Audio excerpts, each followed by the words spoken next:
모르겠어. 어떻게 공부를 없는데. 이게 너무 밝으니까 안 보여 아무것도. 화면이 찍히고 있는지 아닌지 알 수가 없어.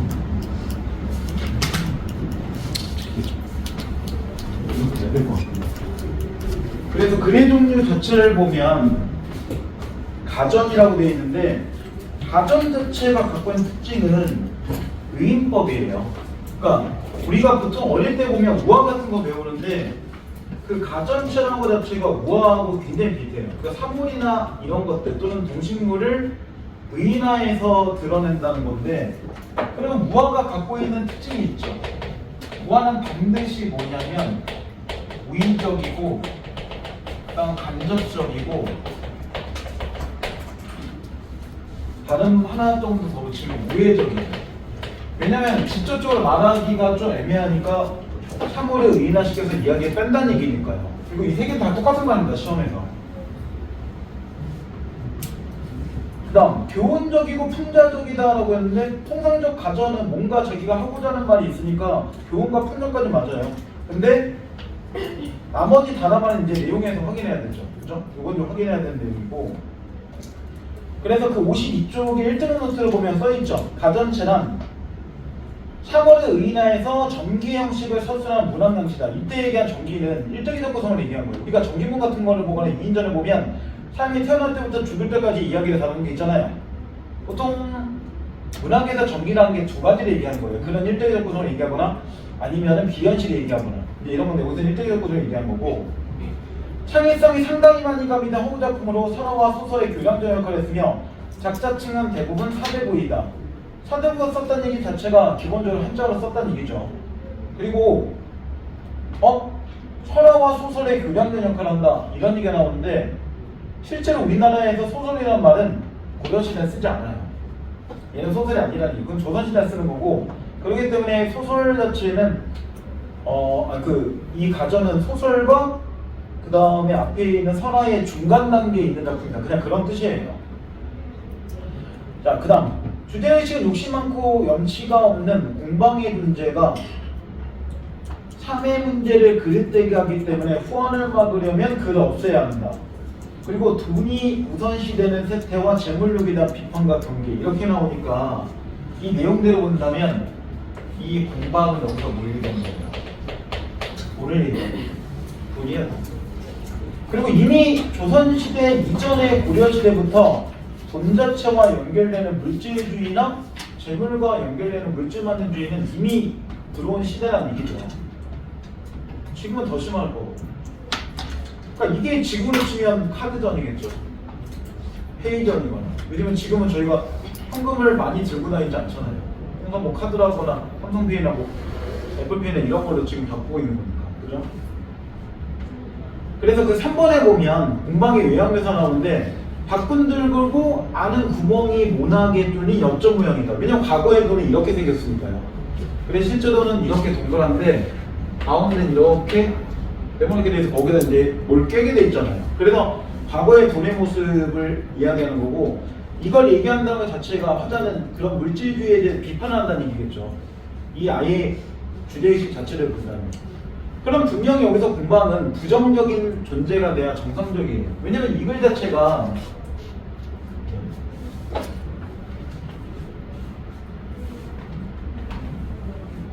이런 물질주의 자체를 비판한다는 것 자체가, 이렇게 주제의식으로 빨린다는 것 자체가 결국은 작가는 뭐 한다는 거야? 이런 물질주의 자체를 비판한다는 거잖아요. 그러면 분명히 여기서 공방은 뭐가 나와야 돼? 부정적인 모습 자체가 나와줘야 돼요. 얘를 긍정적으로 그리는데 여기서 저는 잘못했어요. 이렇게 얘기한 건 뭔가 문제가 있기 때문에 우리가 찾을 건 뭐냐면, 이런 얘 자체를 부정적으로 드러내는 부분들 자체가 어디인가를 찾는 게 우리가 할 일이죠. 얘는 지금 현대어플이 되게 많이 하는 거예요. 실제 원문은 원래 완전히 한자어입니다. 왜냐면 조선시대 이전까지는 한자어밖에 쓰지 않을 거니까요. 그리고 이게 고3 때 만날 때는 또 느낌이 달라요. 왜냐면 그때는 좀 더 한자어들을 많이 가미할 거고, 이 책에서는 거의 한글로 풀이를 지금 되게 많이 하는 상태입니다. 자, 그럼 이제 처음에 한번 보세요. 줄거리. 자, 공방의 조상은 수양산 속에 살다가 황제 때 처음 세상에 나왔는데, 아버지 천은 주나라 대제의 일을 맡았었다. 그러니까 실제로 과거의 돈을 보면 사람들이 세상에 있는 뭐 산에 있는 금속 같은 거를 주조해서 만들었을 거 아니에요. 그러니까 처음에 당연히 산에 사는 게 정상적이죠. 근데 황제라는 말이 나오잖아요 지금. 그럼 배경이 우리나라가 아니죠. 우리나라 황제제도가 없잖아요. 그러니까 기본적으로 황제가 나온다는 거는 이 글의 배경 자체는 중국이라는 얘기죠. 결국에. 그리고 원래 돈은 중국에서 먼저 만듭니다. 그리고 나중에 우리나라가 유통되는 거고. 그래서 처음에 그 줄거리 볼 때 주나라 대제의 일을 맡았다라고 하는데 그 주나라 자체가 중국의 나라 얘기하는 거예요. 자, 그럼 이제 가로 한번 봐보세요. 자, 공간과 생김새가 바뀐 누구고 구멍은 모나게 뚫려 있다. 그는 때에 따라서 변통을 잘한다. 한 번은 한나라에서 배설하여 홍여경이 되었다. 한나라만 해도 우리나라로 보면 삼국시대 이전이에요. 그 얘기는 중국에서 돈의 사용은 굉장히 오래되었다는 얘기죠. 그때 오왕비가 교만하고 참남하여, 이건 성격을 직접 제시한 거죠. 나라의 권리를 혼자 도맡아 부렸다.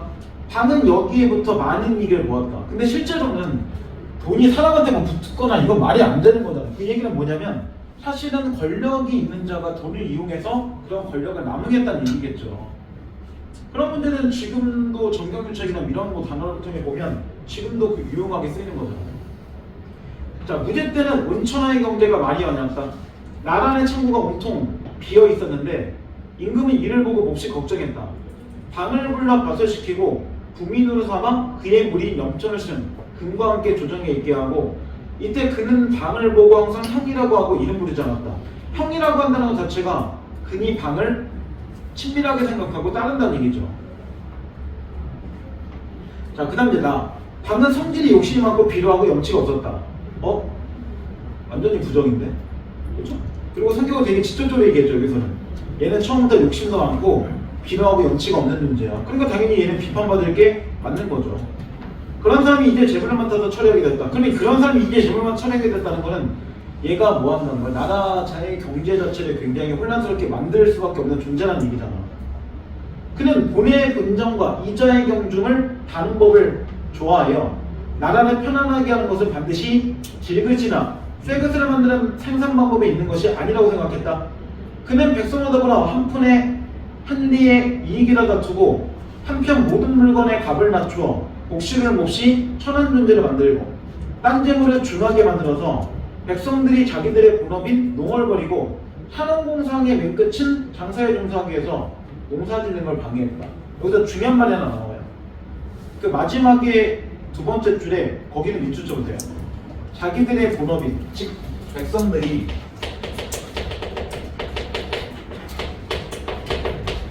자기들의 본업인 이런 농업을 벌인다. 이거는 근데 문장은 이렇게 썼지만 결국은 이건 누구의 인식이야? 작가의 인식이죠. 작가가 생각할 때는 그러면 돈이 중요한 게 아니라 백성들에게 중요한 건 뭐라는 거야?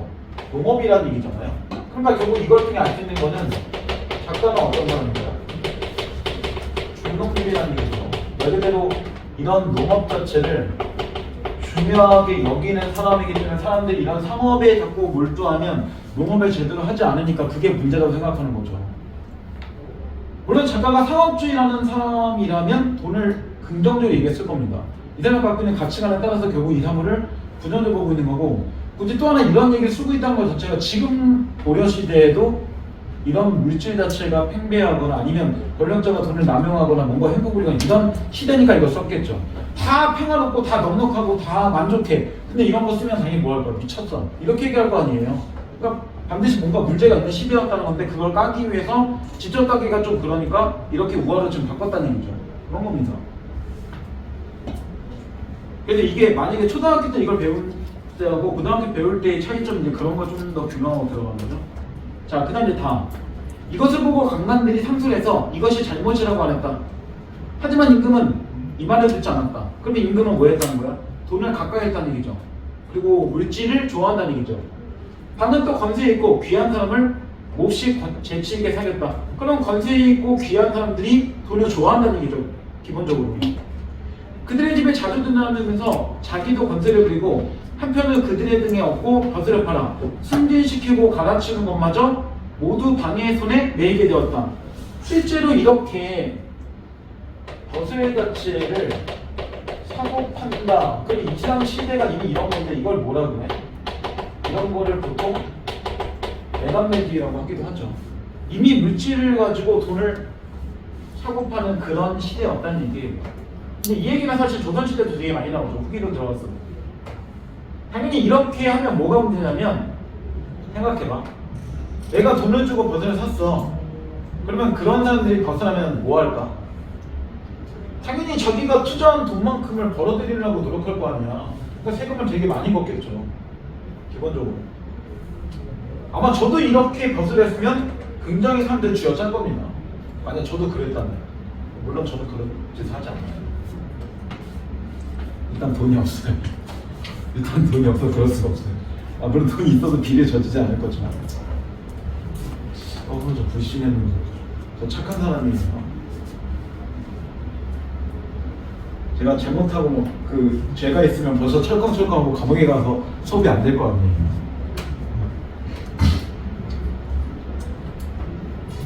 감옥에 간 적은 있지만 그건 견학거 쓰러 간 거지 제가 죄를 져서 간 게 아닙니다. 저희 부대는 한 번씩 감옥에 가는 코스가 있어요. 그래서 보여줘요. 니네 잘못하면 여기 올 거니까 계기증 이런 경각심을 주기 위해서 그 지하 감방에 한 방씩 쭉 돌고 견학 코스가 있어요. 그런 걸 합니다. 자, 이제 그 다음 보세요 한번. 자, 이렇게 되니까 한다는 공경들까지도, 즉 최고의 간직에 있는 벼슬아치까지도 모두들 절개를 굽혀 섬기게 되었다. 그러면 모든 벼슬아치는 아니겠지만 어쨌든 최상의 권력자들이 돈을 굉장히 좋아한다는 얘기죠. 그는 창고에 곡식 쌓이고 뇌물이 수없이 받아서 뇌물의 목록을 적은 문서와 증서가 산처럼 쌓여서 그들을 셀 수 없이 되었다. 그만큼 돈 자체는 어떻다? 탐욕적이다. 이걸 지금 보여주고 있는 거죠. 다음, 그는 모든 사람을 상대하는데 잘나거나 못난 것을 관계하지 않았다. 왜? 그냥 돈이 있는 자만 좋아하는 거니까요. 아무리 시정 속에 있는 사람들이라도 재물만 많이 가졌다면 모두 함께 사기어 상통한다. 이것도 문제죠. 왜냐면 우리가 사람을 대하거나 친구를 만들 때는 걔가 얼마 정도의 돈이 있고 언제 뭐 아파트가 몇 개고 건물이 몇 개고 이런 거를 가지고 얘가 충고하거나 친구하지 않거나 이걸 결정하는 게 아니잖아요. 근데 얘는 돈이 있고 없고에 따라서 사람을 가까이 하고 멀리 하고 이걸 결정하는 거니까 문제가 있는 거죠. 왜냐면 물론 그런 걸 가지고 친구를 사귀는 사람도 있겠지만 그건 사회성이 아니잖아요. 그리고 모든 수능에 나타난 지문들은 반사회적인 건 나오지 않아요. 그건 사회성 자체가 너무 떨어지는 거니까요. 우리한테 이런 거 안 나와요. 남을 짓밟아, 이기적으로 살아, 너만 잘 되면 돼, 그 다음 돈만 추구해, 나를 위해선 친구의 공책 찢어도 돼, 이런 걸 알려주지 않는단 말이에요. 그건 너무 사회성이 없잖아요. 자, 그 다음, 자, 때로는 거리에 돌아다니는 나쁜 소년들과도 어울리어서 바둑도 보고 투전도 한다. 이렇게 남과 사귀는 거 좋아합니다. 이것을 보고 당시 사람들은 말했다. 공방의 말 한마디가 황금 백금만 못지않다. 그 얘기는 뭐라는 거야? 돈의 가치가 금의 위력에 필적할 정도로 상당히 높았다는 얘기죠. 그리고 여기서 보면 금은 그 당시에도 이미 위력이 있었다는 얘기예요. 실제로 인간의 역사를 보면 우리나라로 치면 단군 시대가 지나면서부터는 금의 위력은 상당히 셉니다. 그러니까 실제로 삼국시대를 봐도 왕들이 황금을 가지고 왕관을 만들거나 그러잖아요. 반지 끼고. 물론 철기시대 이전에는 사람들은 철반지를 하거나 철복걸이를 했대요. 왜냐면 그때는 철을 만들 수가 없는 거니까 철이 더 귀한 거니까요. 시대에 따라 그런 건 변할 수 있다는 거죠. 자, 그 다음 이제 원제가 왕이 원했다. 공우가 그를 훈령한다.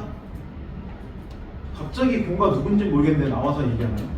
자, 공방이 어려운 직책을 오랫동안 맡아보는 사이에 그는 농사가 국가의 근본임을 알지 못하고 오직 장로분들의 이익만을 두고에 두어서 나라는 좀 먹고 백성을 해쳐서 국가나 민간할 것 없이 모두 공공에 빠지게 되었습니다. 그 위에 뇌물이 성행하고 청택하는 일이 버젓이 행해지고 있는데 대체로 짐을 지고 또 타게 되면 도둑이 온다 라고 한 것은 주역에 있는 분명한 경계입니다. 짐을 지고 또 타게 되면 도둑이 온다. 쉽게 얘기하면 벼슬이 높거나 명예나 이런 것들이 높아지면 분명히 뭔가 도둑들이 모인다, 안 좋은 일이 생긴다 이런 뜻이에요. 자, 청컨대 그를 파면시켜, 즉 돈을 멀리해서 모든 욕심 많고 비루한 자들을 징계하소서. 그때 정권을 잡은 중에는 공량의 학문을 쌓아 정계에 진출한 자가 있었다. 공량의 학문을 쌓았다는 건 이 사람이 복식에 대해서 잘 아는 사람이라는 얘기잖아요. 그는 군자를 맡은 장군으로 변방을 막는 방책을 세우려 했고 이에 방위하는 일이 미워하는 자들이 그를 위해서 조언했다. 임금은 이들의 말을 들어서 마침내 방위 조정에 쫓겨나는 법이 되었다. 그 얘기는 뭐야? 나라에서 돈의 사용을 자제했다는 얘기죠. 그럼 여기서 이 공무라는 사람 자체는 어떤 사람이야? 공무 자체가 결국은 공만 자체를 비판한 사람이잖아요. 그래서 얘가 땡땡 누가 작가가 같은 거죠. 작가의 대면적은 안 보여요 사실. 그래서 이 나중에 가전들의 특징은 뭐냐면 맨 마지막에 이렇게 작가 같은 사람이 한 명 개입해서 마지막 평가를 이렇게 내려줘요. 그래서 구조 자체가 되게 비슷해요. 왜냐면 사대부 자체는 어쨌든 기본적인 규칙들을 맞춰쓰는 게 얘네들의 기본 일반이란 말이에요. 왜냐면 서로 간에 같은 학문들을 배우고 같은 뭐 벼슬아치 하는 거니까 서로 교류한단 말이에요. 그래서 기본적인 틀 자체가 비슷하기 때문에 모아의 형태의 이 가전체는 모아를 드러내거나 일대기를 드러내거나 그 다음 마지막에 평가를 내리거나 사회에 대한 비판하거나 이 네 가지는 기본적으로 나와요. 근데 각자 비판도 다를 거고 각자 사물만 다르겠죠. 자, 그 다음 이제 줄거리 마지막에 나오죠. 당나라 때. 당나라 때는 이제 우리나라의 이제 신라국의 백제 딱 그때 정도를 얘기한 거죠. 국가의 대사는 넉넉하지 못하자 임금은 공방을 다시 기용하려 했지만, 즉 돈을 다시 사용하려고 했지만 이런 얘기죠. 그때는 공방이 죽은 지 오래되었다. 실제로 근데 얘는 사람이 아니니까 죽을 수가 없잖아. 그러니까 돈 자체가 쓰이지 않은 지가 오래되었다 이런 얘기겠죠. 국가에서는 그의 제자들을 불러 모아 방 대신 쓰게 되었고, 하지만 이들 때문에 온천하가 시끄러졌고 이는부터 방의 무리는 차츰대령이 꺾여 다시 강성하지 못했다. 방의 아들인 유는 병박가의 세상에 욕을 먹었고 귀의 수영용이 되었으나 정문제가 다시 드러나 사용된다. 그 얘기는 결국 뭐 한다는 거야? 돈이 이렇게 쓰이지 않을 때 상업들을 추구하는 자들이 일부 생기지만 이건 또 누군가 정부에서 또 막고 배제하고 이런 것들이 생긴다는 거죠. 뭐 그때나 지금이나 사실 돈 자체가 완전히 없어지기는 어렵지만 어쨌든 작가의 의식은 그렇다는 거죠. 나는 돈은 딱히 필요하지 않다고 생각해. 이러고 있다가 조선 초기에는 돈이 쑥 쓰지 않아요. 그리고 조선 중기에 상업이 들어가면서 다시 돈이 유통되고 있는 거고 지금까지도 잘 유통되고 있는 거죠. 그러고 있는 겁니다. 지금은 자본주의 사회니까 돈을 빼고 눈 하는 것 자체가 불가능한 일이고 니네도 돈 벌려고 여기 앉아있는 거잖아. 결국에는 전 돈 벌려고 수업하는 거고 궁극적으로는 그렇잖아요. 그죠? 물론 걔를 추앙하느냐 아니면 어느 정도 필요하냐 이의 차이가 있겠죠. 자, 문제는 3번, 4번, 6번 3개만 볼게요. 자, 3번 문제 그러면 이제 3번 일대기 구성 맞죠? 순차적이란 말은 시간의 흐름 대로 얘기하는 거니까 이거 시간의 흐름 대로 그대로 가고 있어요. 근데 내용을 볼 때 뭐하니까 사실적 내용이 아니죠. 사물 자체가 실제로 말을 하는 것 자체가 말이 안 되는 거니까 허구적인 거고 공방 자체는 부정적 인물이니까 긍정적도 아니죠. 그러면 정답 5번 이렇게 나오죠. 자, 그럼 이제 4번, 6번 이 두 문제만 한번 풀어보세요.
자, 볼게요. 4번 정답은 4번, 6번 정답 4번 이렇게 됩니다.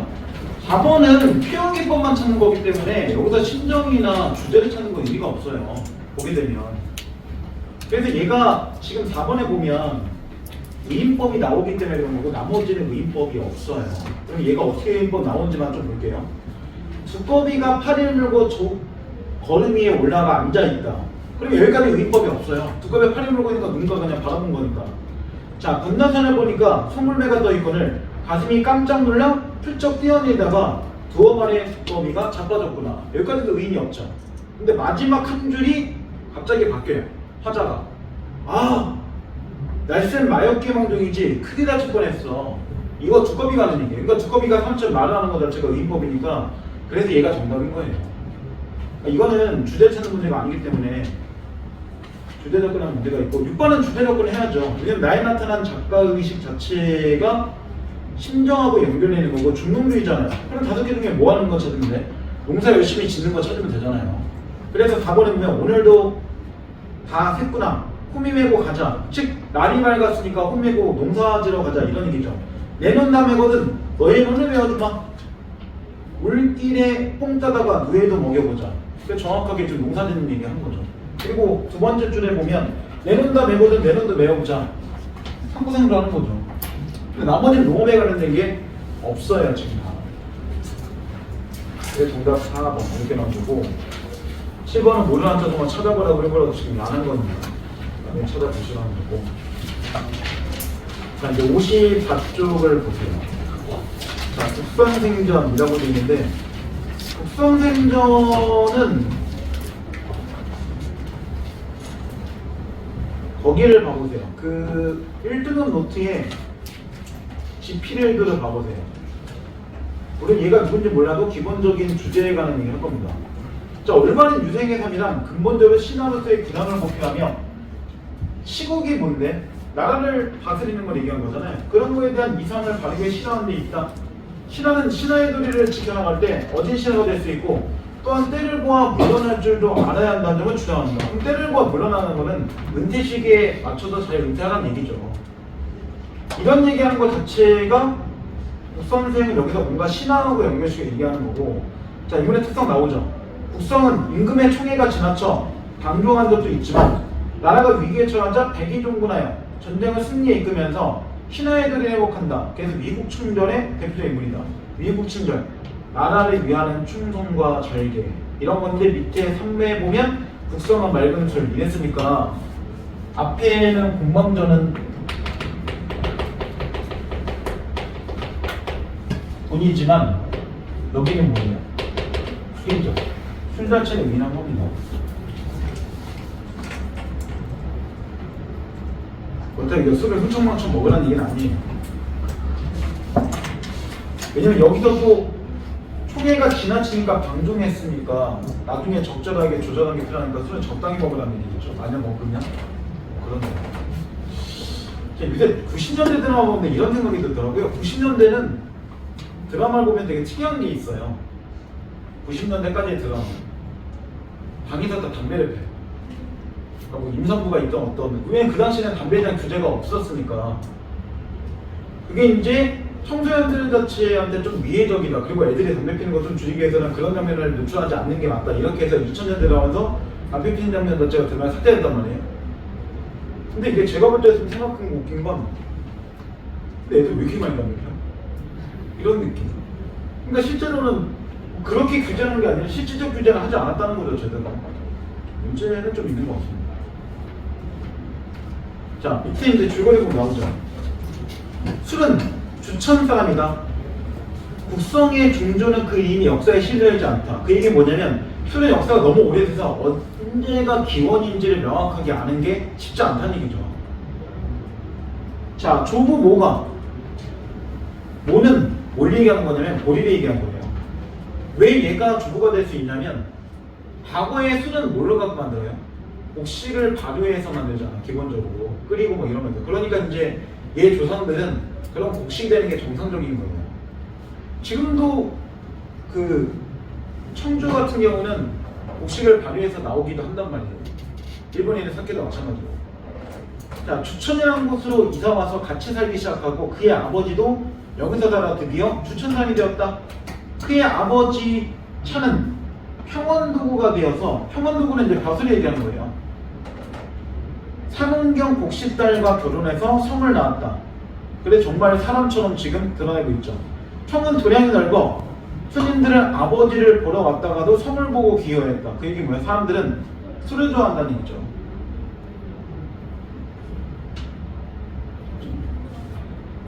어리니까 술. 그러니까 성이 들어서 유형, 도장, 친구가 되었는데 이들은 서로 만나기만 하면 며칠 동안 모든 일을 잊고서 마음으로 취하고 헤어지는 것이었다. 자, 그리고 이제 내용 나오죠. 자, 국가에서 성에게 조구현이라는 자리를 시켰지만 그는 부임하지 않았다. 또 청조동사로 불러서 공경들이 계속해서 그를 조정에 첨가했다. 그를 조정에 첨가했다는 건 뭐 하는 거야? 조정 쪽으로 술이 들어간다는 얘기죠. 실제로. 그래서 옛날에 이제 보면 사극 같은 거 보면 그런 좋은 조정이 있는 날을 보면 항상 술이 같이 한단 말이에요. 자, 이에 임금은 조서를 내리고 공거를 벌여 불러와서 보고 눈치를 말했다. 저 사람이 바로 주청의 국생인가? 내 그대의 향기로운 이름을 들은 지 오래되었다. 그러니까 실제로 과거에는 술 자체가 쌀을, 곡식을 발효해서 만들기 때문에 냄새가 되게 좋아요. 근데 소주는 아무 냄새도 없죠. 이건 화학약품이니까요, 어떻게 보면. 그렇잖아요. 냄새는 안 날 겁니다. 저도 안 먹어서 모르겠지만 냄새는 안 날 겁니다. 저 술은 안 먹었잖아요. 술 먹으면 자꾸 기절하거나 잠들어서 친구하고 술 먹으면 어디 잔디밭 같은 데 누워있고 막 이래서 제가 술 안 먹었잖아요. 밖에서는. 집에서 그냥 쇼파에 앉아서 먹고 그냥 기절하고 그냥 가끔 그럴 때 먹습니다. 자, 이보다 앞서 태사가 임금에게 알았다. 지금 주기성이 크게 빛이 납니다. 이렇게 알고 나서 얼마 안 돼요. 성에 도착하니 임금은 태사의 말을 생각하고 더욱 성을 기특하게 여겼다. 그 얘기는 임금이 술을 좋아한다는 얘기예요. 근데 임금이 술 자체를 먹는 게 문제가 아니라 아까 얘기했죠. 과하면 문제라고. 과하게 되면 임금이 제대로 정치를 못할 거 아니에요. 결국에는. 임금은 즉시 성에게 주객남주의 뱃을 주고 얼마 안 돼요. 국자대주로 옮겨 예의사를 겸하겠다. 이로부터 모든 주의 잔치나 종무용, 제사, 천식, 진작에 모두 임금의 뜻에 맞지 않은 게 없었다. 그 얘기는 조의 잔치, 종묘의 제사, 천식, 진작 이런 데 전부 다 술과 함께 했다. 이런 얘기죠. 이에 임금은 그의 그릇이 믿음직하다 해서 승진시켜서 순정원 재상으로 있게 하고 융성한 대접을 했다. 출입할 때에도 교자를 탄 채로 대궐에 오르도록 하고 이름을 부르지 않고 국선생이가 일컬었는데 임금의 마음이 불쾌할 때 성이 들어와 뵙기로 하면 임금은 마음이 풀어져 욱그랬다. 결국 임금이 술을 마시면서 기분이 좋아졌다. 이런 얘기죠. 성이 사랑을 받는 것은 대체로 이와 같았다. 성은 성질이 구수하고 아량이 있었다. 그러나 앞에 있는 공방령과 다르게 얘는 성격을 되게 직접적으로 얘기할 때 좋게 얘기하고 있잖아요. 대신 공통점은 둘 다 사물의 성격들을 직접 얘기하고 있는 거죠. 자, 날이 갈수록 사람들과 친근해지고 특히 임금과는 조금 더 스스럼없이 가까워지고 제 임금의 사랑을 받게 되어 항상 다니면서 잔치 자리에서 함께 놀았다. 하지만 너무 이렇게 잔치마다 하면 임금이 중독되기 딱 좋아요. 그러니까 분명히 문제점도 얘기해줘야 됩니다. 자, 그 다음 나보는 성에게는 세 아들이 있었다. 혹과 폭과 역이다. 다 이 혹과 폭과 역을 볼 때 혹이란 건 이제 뭐 술맛을 얘기한 거 나머지는 또 다른 술들의 이름이에요. 혹은 독한 술, 혹은 진한 술, 역은 순술인데 이들의 그 아비가 임금의 사랑을 받는 걸 믿고 방자하게 굴었다. 남용되고 있다는 거지. 중서랑 모형이 임금에게 글을 올려 탄핵했고 모형은 붙이고 그 글엔 이렇게 써있다. 행신이 폐하의 사랑을 독차지하고 있는 것을 천하의 사람들은 모두 병통을 알고 있습니다. 이제 국성이 조그만 신을 받고 조정에 쓰이고 있어 유행이 벼슬계급이 상품에 올라서 많은 도둑을 공중으로 끌어들이고 그 사람들의 희감아서 해치기를 일삼고 있어 합니다. 이것을 보고 모든 사람들이 분하게 여겨서 소리치고 반대하며 머리를 앓고 가슴 아파합니다. 이제야말로 국가의 공통을 바로잡는 충신이 아니었고 실상 만백성에게 해도족은 도둑이 옵니다. 자, 여기서 한번 끊어보면 결국은 뭐 한 거야? 하나 할 수 있는 게 뭐냐면 이 모형 자체는 결국에는 이런 술 자체의 해 자체를 비판하고 있는 거야. 그러니까 얘를 통해서 술의 문제점을 드러내고 있는 거죠. 충분하게. 그럼 여기서 의인화는 얘만 의인화가 아니죠. 왜? 얘도 의인화예요. 이것도 붙이니까. 의인화 자체가 좀 두 개 나온 건데 물론 주인공은 얘입니다. 자, 그 다음 이제 보세요. 자, 더구나 성의-셋은 제 아비가 폐하게 흉내받는 걸 믿고 제 마음대로 세상에 횡행하고 방자하게 굴어서 모든 사람들이 다 괴로워하고 있어옵니다. 바라옵고 너희들에게 모두 사형을 내리셔서 모든 사람 입을 막으시옵소서. 사형을 내리라는 거는 실제로는 술을 멀리하라는 얘기죠. 결국에는 이에 성의 아비셋은 즉시 두 병을 마시고 자살했다. 뭐 이렇게 극단적이야 이야기가, 그죠? 성도 제를 받아 성인으로 폐해졌다. 그래서 어쨌든 뭐한다? 조정에서 당시 술을 멀리했다. 이런 얘기예요. 술은 뭐 지금도 문제긴 하죠. 맨날 나오잖아 우리나라도. 연예인 음주운전 맨날 얘기 나오죠. 그리고 유튜브 그냥 틀면 술 방송 엄청 많이 나옵니다. 심지어 로그인 같은 거 안 해도 잘 나와요 그대로. 저도 집에서 보는 TV는 로그인 안 하는데 술방 자체가 막 나오더라고요. 자, 그 다음에 다 성이 이미 벼슬을 그만두자, 즉 술이 조정에서 사라지자 이런 얘기죠. 제골과 경마을 사이는 도둑들이 떼져 일어났다. 그 얘기 뭐야? 사람들이 술이 사라지고 술을 안 먹으니까 짜증내는 거죠. 어느 정도 이제 사람들이 술을 좋아하게 되는데 갑자기 막아버리니까 이런 거잖아. 자, 이에 임금은 그 고을의 도둑들을 토벌하는 명령을 내리고 적임자가 쉽게 물색지지 않았다. 하는 수 없이 다시 성을 기용해서 원수 삼아 토벌하겠다. 그러면 성에게 기회를 준 거죠. 성은 부하 군사를 몹시 엄하게 통솔했고 또 모든 고생을 군사들과 같이 했다. 수성에 물을 내어 한 번 싸움에 이를 함락시키고 나서 거기에 장막판을 쌓고 회군했다. 임금은 공로로 성을 상동에 보냈다. 그 얘기 뭐야? 다시 술 자체가 조정을 들어갔다. 이 얘기예요. 자, 그 뒷분 나오죠. 인여인들하다 성은 병을 핑계로 물러나게 청하나 임금이 이를 거절했다. 임금은 술독에 빠져있는 거죠. 살짝. 성이 여러 번 글을 올리자 임금은 부득이 허락하여 성을 고향으로 보냈다. 그는 천줄도 하고 세상을 돌았다. 이게 뭐야? 아까 얘기 나올 때 물러날 때 잘 물러나야 한다. 이런 거잖아요. 때를 알고 가는 이의 뒷모습 얼마나 아름다운가. 뭐 이런 얘기예요.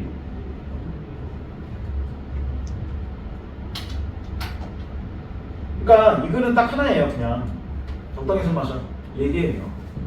전체 이야기를 본다면 적당히라는 게 진짜 어렵습니다. 아예 시작을 안 하는 게 나아요. 그럴 거면 담배든 술이든 제가 볼 때는 그냥 처음부터 시작을 안 하면 적당히고 뭐고 생각할 필요가 없어요. 저도 잘 안 되지만 마음은 그렇습니다. 자, 1번 문제 같이 볼게요. 자, 사실은 말한다. 국시는 원래 대대로 내려오면서 농가선 되었다. 아까도 얘기했듯이 발효해서 만든 거니까. 그래서 과거에는 흉년이 들면 금주령을 내려요. 먹을 것도 없는데 술 만들어 먹는 건 죄악이잖아요. 성의유도 넉넉한 덕이 있고 맑은 데도 있어서 당시 임금의 신복이 되어 국가의 정사에까지 참여하고 임금의 마음을 깨우쳐 주어 태평스러운 푸짐한 공을 이루었으니 장한 일이다. 그러나 임금의 사랑이 극도에 달하자 마침내 국가의 기강을 어지럽히고 화가 그 아들들까지 미쳤다. 하지만 이런 일은 실상 그에게 유감이 될 것이 없다고 하겠다. 그는 완전히 넉넉한 걸 알고 즉 절개를 얘기한 거죠. 그리고 스스로 물러나 마침내 운명을 하였다. 주역이란 책에 기미를 보아서 일을 해나간다 라는 말이 있는데 성이야말로 기미를 보고 짐작을 제대로 하고 자기 물러난 대로 제대로 하는 그런 존재였다. 굉장히 좋게 평가하고 있는 거예요. 그러면 인물의 태도는 둘 다 뭐예요? 좋게 태도한 건 좋게 생각한 거니까 긍정력밖에 없죠. 문제가 너무 쉬워요. 이 문제는. 달관적이라는 건 뭐냐면 초월극복하는 걸 얘기하는 거잖아요. 근데 이거는 뭐 그런 얘기는 안 나오죠. 자, 이거는 문제 뭐 몇 개 안 나왔으니까 그냥 2번, 3번, 4번 3개 다 풀어보세요. 네, 흐림이는 5번도 풀어주세요.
볼게요. 자, 2번 정답 2번, 3번 정답 4번, 4번 정답 5번 이렇게 됩니다. 3번은 다 아까 다 얘기했으니까 이제 얘기하면 될 것 같고요. 2번 같은 경우 성인 플러스한 노예는 이 사람이 어쨌든 토벌을 잘 했잖아요. 그리고 그 고생도 같이 하면서 함락을 잘 시켰으니까 여기서 뭘 봐야 돼? 그 장군의 파워 이런 걸 봐야 되잖아요. 그래서 파워 있는 장군의 모습을 찾으면 돼요. 그래서 이번에 보면 사풍은 나무 끝에 불고 명언은 눈 속에 찬데, 그러니까 바람 불고 있고 달이 눈 속에 차가운데 만리반성에 만리반성 보통은 이제 북경 부근에 있는 뭐 그런 작은 성을 얘기한 거죠. 그런 성에서 긴 칼을 들고 서서 긴 바람 큰 소리에 거칠 것이 없다. 그럼 나는 뭐 한다는 거야? 그럼 긴 칼을 들고 거칠 것 없는 기상을 보이고 있는 애잖아요. 그러니까 얘가 장군의 파워를 보여주는 애죠. 그러니까 정답 2번. 밖에 나올 게 없어요. 이거 5번만 해석해 드릴게요. 5번 혹시나 이렇게 하지 말라고 해석한 거니까. 5번을 그냥 보면 자연친화를 할 수 있기 때문에 이거 자연친화로 보지 말라고 이거만 해석하는 거예요. 자, 청가는 어찌해서 망고에 푸르르며 물은 어찌해서 밤낮 그치지 않는가. 그리고 마지막은 천천히 볼게요. 우리도 그치지 말고 오래도록 공부하자. 이렇게 해석해야 돼요, 반드시. 물은 망고 상처의 뜻이 그 뜻은 아닌데 이렇게 해서 얘기한 겁니다, 일부러. 그래서 얘는 학문 수양과 정진에 관해서 많이 나와요. 이게 이왕이 이제 도난시국 12개 중에 거의 마지막 쪽 내용인데 자연친화 나올 때 가끔 의도적으로 써서 자연친화처럼 보이게끔 많이 요구한 겁니다. 그래서 이거 한 번 정도는 따로 기억하시면 되고, 그 다음 4번 같은 경우에는 옥순전이랑 또 다른 이야기하고 이제 비교한 건데, 5번에 볼 때 육작품이 이국춘전을 얘기한 게 맞아요. 아까 주제 다 봤으니까요. 근데 모기가 입신양명을 얘기한 게 아닙니다. 모기가 입신양명을 얘기하면 얘는 출세하고 뭐 해야 돼? 계속적인 그 벼슬을 잘 누려야 되는데 마지막이 예법의 선비로부터 지탄받고 결국 벼슬에서 물러나 죽어버렸잖아요. 그래 입신양명을 제대로 추가하지 못한 건데 이걸 통해서 입신양명을 강조하고 있다는 건 말이 안 되죠. 입신양명도 많이 나온다는 게 이제 알고는 있어야죠. 자, 그 다음 이제 56쪽 경서라고 이용서 넘어갑니다. 자, 얘네들부터는 이제 그래도 그냥 넘어갑니다. 수필로. 자, 수필은 간간히 시험에 나오니까 모의고사는 한번 정리하고 넘어갈게요. 사실 내신에서는 거의 수필 나올 일이 없어요, 2학년 때도. 물론 교과서에 수필 작품이 몇 개 정도 실렸는데 대부분 시하고 소설 자체가 너무 많기 때문에 그쪽으로 시험이 집중될 겁니다. 실제 문학 시험에는. 그리고 얘는 사실 모의고사에 보면 현대시나 고전시와 연결시켜서 보면 나오죠. 수필 장르 자체만 시험에 내는 건 쉽기 때문에 얘는 이렇게 두 개를 깔거나 하나만 깔거나 이런 식의 구성들은 모의고사 원래 나오진 않아요. 그래서 보통 고전 수필이나 현대 수필이 시하고 연결이 나오는데 얘가 갖고 있는 특징들, 어쨌든 얘도 뭐예요? 문학이긴 하죠. 그리고 얘를 다른 말로 교술문학이라고 얘기해요. 여기서 얘기하는 교술, 교훈을 얘기하는 거죠. 그래서 수필 장르의 가장 큰 특징은 교훈 전달이에요. 근데 뭐 교훈이라는 게 거대할 수도 있고 아닐 수도 있는데 어쨌든 뭔가 우리에게 깨우침을 주기 위해서 이런 글을 쓰는 거죠. 그리고 수필만이 갖고 있는 특징을 보면 얘만 유일하게 문학 중에 사실적인 글이죠. 나머지는 다 뻥이잖아요. 진짜 이 사람이 이별한 게 아니라 이별을 가정하거나 자기가 그냥 떠올리거나 누군가 이야기 듣거나 이런 거잖아. 문학에서 나머지를 보면. 얘는 이별했다면 진짜 자기가 이별한 거예요. 그리고 자기 주관적이죠. 왜? 자기 이야기니까. 그럼 자기 경험에 관한 거잖아요. 그리고 하나 정도만 더 보면 자기의 경험을 주관적으로 얘기했기 때문에 가장 개성적이죠. 그리고 이제 가끔 시험에 나오는데 요새는 잘 안 나오긴 하지만 가끔 이런 말이 나올 때도 있어요. 신변잡기적이라고. 신변잡기적이라는 게 뭐냐면 일상적인 그런 소재들을 이용해서 글을 쓴다는 얘기예요. 그러니까 뭐 거대한 뭐 그런 내용이 아니라 충분히 우리가 하루에 겪고 있는 뭐 일기 같은 거나 어떻게 보면 친구끼리 하고 있는 카톡방을 쭉 길게 해서 하나의 책을 내면 그것도 수필집인 거예요, 결국엔. 그렇기 때문에 굉장히 형식적인 특징들을 볼 때 개성적이라는 얘기죠. 그래서 무형식의 형식이라고도 가끔 얘기해요. 그 얘기는 뭐 형식이 없다는 게 아니라 어떤 형식이든 상관없다는 얘기죠. 그런 겁니다. 이것도 원래는 정답 한자 쓴 건데 지금 한번에 다 풀리는 거예요. 그래서 얘가 그렇게 어렵게 느껴지지는 않은 겁니다. 자, 이제 한번 글을 보세요. 자, 경설. 경설이라고 돼 있는 거는 거울에 관한 이야기 이런 거예요. 설이라는 게 이야기니까. 이옥설. 집의 기둥에 관한 이야기 이런 얘기예요. 자, 근데 가를 보세요 한번. 자, 거사에게 거울이 하나 있는데 먼지가 껴서 흐릿한 것이 마치 구름에 가연 달빛 같았다. 그러면 지금 더럽다는 거잖아요, 거울이 어쨌든. 그러나 거사는 조석으로 아침 저녁으로 이 거울을 들여다보며 얼굴을 가다듬어했다. 한 나그네가 거사를 보고 이렇게 물었다. 거울이란 얼굴이 비춰보는 물건이든지 아니면 분자가 거울을 보고 그 맑은 것은 취하는 것을 알고 있는데 지금 거사의 거울은 안개 같은 것처럼 그리고 때가 묻어 있습니다. 그럼에도 당신은 항상 그 거울에 얼굴이 비춰보고 있으니 그것은 무슨 까닭입니까? 이게 우리하고 똑같은 생각이지, 그죠? 통상적으로 거울이 더러우면 안 보일 거니까 깨끗하게 닦아보지 왜 그냥 봐? 이런 게 기본적인 거잖아요. 그러니까 여기서 나그네라는 자체가 어쨌든 지금 우리가 볼 때 의문을 가진다죠, 거사에 대해서. 그리고 우리하고 똑같은 일상적인 사람이에요, 기본적으로. 자, 그리고 이제 거사가 얘기하죠. 그러면 얼굴이 잘생기고 예쁜 사람은 맑고 아른아른한 거울을 좋아하겠지만 얼굴이 못생겨서 추한 사람은 오히려 맑은 거울을 싫어할 것입니다. 왜? 자기의 추한 모습이 보일 거니까. 이런 얘기죠. 그러나 잘생긴 사람은 적고 못생긴 사람은 많습니다. 만일 못생긴 사람이 한번 들여다보게 된다면 반드시 깨트리고야 말 것입니다. 아니 너무 극단적인데 이야기가? 못생겼다고 거울보다 무조건 깨트리진 않지만 기본적으로는 못생긴 사람 자체가 한번 들여다보면 어쨌든 얘를 나쁘게 봅니다. 이런 걸 이제 비유적으로 얘기한 거지 반드시 깬다는 게 아니에요. 그럼 저는 벌써 몇천 개 깼었어야 돼요. 자, 그러나 차라리 깨쳐버릴 바에야 먼지에 흐려진 그대로 두는 게 차라리 나을 것입니다. 먼지로 흐리게 것은 거뿐이지만 거울의 맑은 바탕은 속에 그냥 남아있는 것이니 만일 잘생기고 예쁜 사람을 만난 뒤에 달고 닦아둬도 늦지 않습니다. 아, 옛날에 거울을 보는 사람들은 그 맑은 것을 취하기 위함이었지만 내가 거울을 보는 것은 흐린 것을 취하기 위한 것인데 그대는 어찌 나를 이상스럽게 생각합니까? 하니까 나그네는 아무 말도 없었다. 그럼 나그네는 뭐 한 거야? 아, 깨달았다. 이런 얘기죠, 어떻게 보면. 그러니까 여기서 거사 자체가 어떤 사람이에요? 나그네에게 깨우침을 주는 거예요. 이런 거예요. 그러면 다시 하나 생각해 볼 때 뭐냐면 이 나그네는 어떤 사람이야? 우리하고 똑같은 고정관념을 가지는 거죠. 거울은 당연히 깨끗해야 돼. 그 다음에 거사는 반대로 꼭 그럴 필요까지는 없어. 이렇게 하면 이 사람이 오히려 뭐한 거야? 이런 개성적인 사고방식을 가진 사람이죠.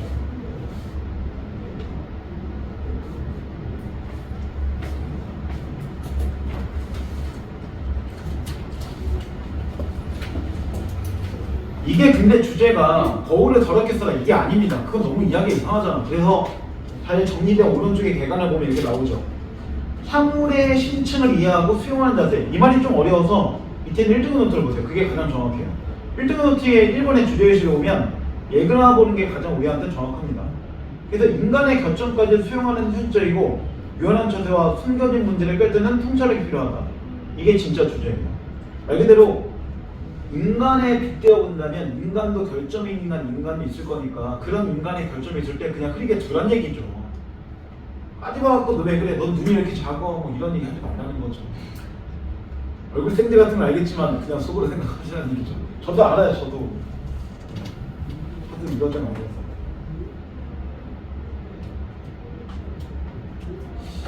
고등학교 때까지는 눈에 대한 콤플렉스가 상당히 컸는데 많이 찾았어요. 제 딸도 가끔요. 아빠 세상이 다 보여? 아니. 혹시 아빠 눈이 작구만. 보일 건 보이는데 네, 좀 덜 보이는 것 같긴 해요. 진짜 완전 모르겠고. 제가 안경을 잘 안 써요. 수업 때는. 눈 닫아가 보일 것 같아서 집에서 공부할 때만 써요. 자, 그 다음 이제 두 번째 나를 보세요 한번. 이옥설. 두 개의 이야기는 공통점은 없습니다. 오래되어 지탱할 수 없을 정도로 낡은 팽랑채색한이 있었다. 자기의 경험이죠. 나는 부득이 그것을 모두 수리하게 되었다. 왜? 낡았으니까요. 그 중에 두 칸은 비가 샌 지 오래되었는데 나는 그것을 알고도 어물어물 망설이다가 수리하지 못한 것이고 나머지 한 칸은 비를 한 번밖에 맞지 않아서 서둘러 기회를 갈았던 것이다. 그런데 수리하고 보니 비가 샌 지 오래된 것은 석가래나 추녀나 기름이나 들보가 모두 썩어서 못쓰게 되어 수리비가 많이 들었고 한 번밖에 비를 맞지 않았던 한 칸의 제목들은 완전하여 다시 쓸 수 있기 때문에 그 비용이 적게 들었다. 여기까지만 봐도 우리가 느낀 게 있죠. 빨리 고쳐. 안 그러면 돈 많이 들어. 얘기잖아요, 딱 봐도. 그러니까 미리미리 준비하라는 얘기죠. 니네 성적도 그렇잖아요. 계속 놀면 계속 안 좋아져요. 근데 어쨌든 조금이라도 하면 나빠질 가능성이 좀 더 떨어지는 거잖아요. 잔인하지만. 그렇죠. 제가 얘기했잖아요. 저만큼만 하면 국어 성적 무조건 오른다고. 제가 일주일에 딱 모의고사 6개 풀거든요. 그거로만. 그 정도 해주면 그거 무조건 올라요. 제가 단순히 문제 푸는 게 아니라 저는 지문 분석, 그 다음 모든 선지에 대한 분석을 다 끝냅니다. 그러니까 니네 얘기하는 거 다 제가 그냥 랜덤으로 하잖아, 수업을. 제가 2학년만 하는 게 아니기 때문에. 문제만 딸랑딸랑 풀지 말고 분석해서 남에게 설명하거나 이 지문에서 기본적인 흐름이 뭐다 이 정도 설명할 정도가 되면 1등급 나와요, 무조건. 국어의 가장 기본적인 거는 문제가 아닙니다. 독해지.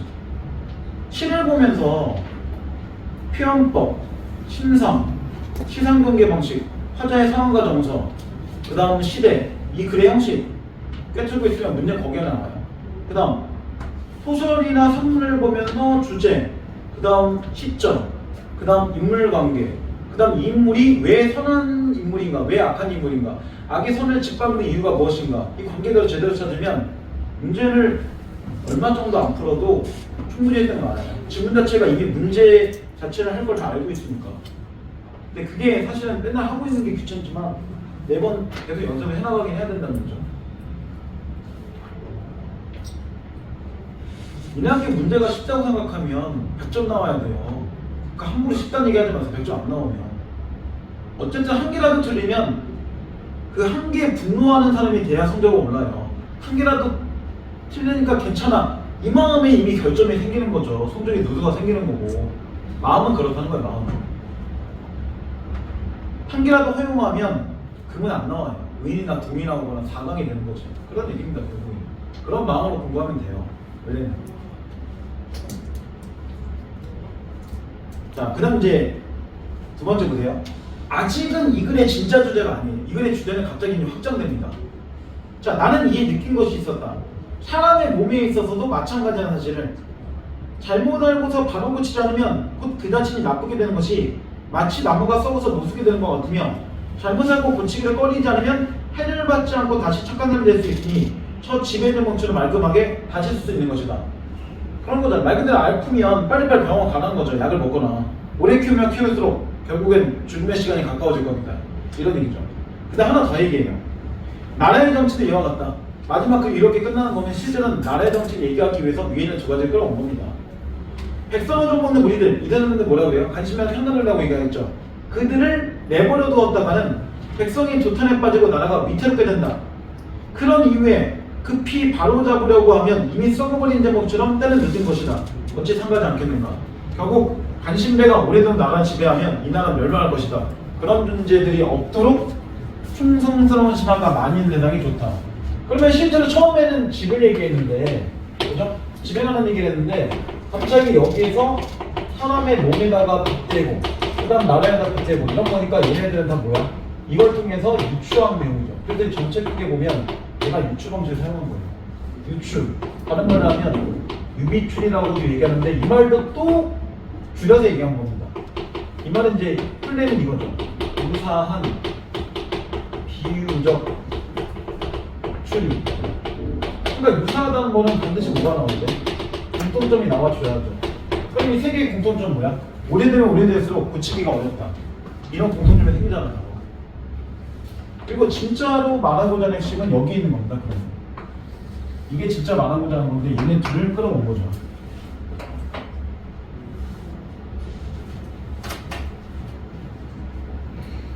자, 이거는 3번, 4번, 6번, 7번 이렇게 네 문제만 풀어보세요.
볼게요. 자, 3번에 5, 4번에 4, 6번에 5, 7번에 1 이렇게 됩니다. 그 3번에 5는 뭐 쉽게 나와요. 아까 다 얘기했으니까. 4번에 4를 보면 나그네 상식의 근거에서 대상을 판단하고 있다. 이 상식이란 건 일반 상식을 얘기한 거죠. 거사한 새로운 관점, 이게 개성적인 거잖아요.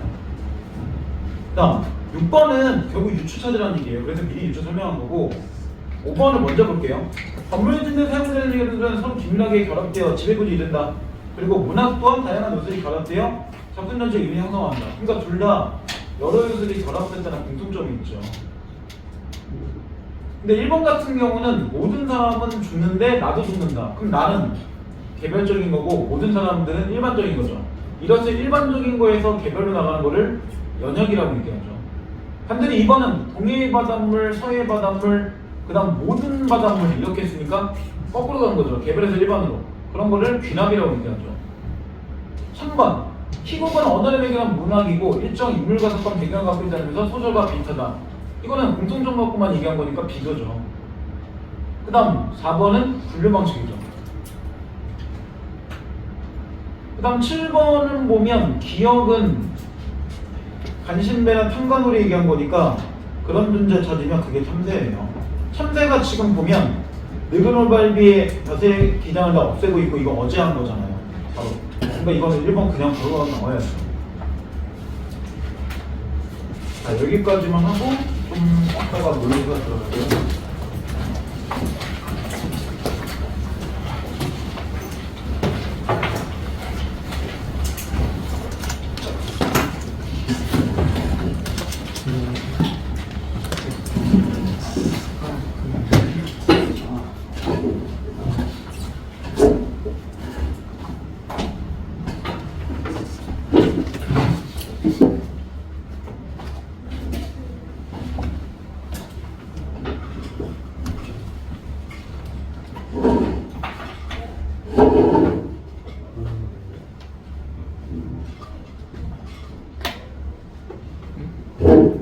시간을 바꿨어.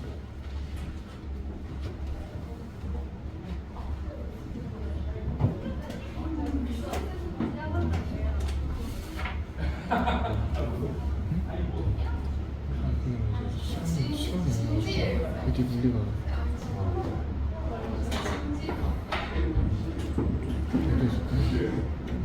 어디 태우도 있던데. 말도 안 돼.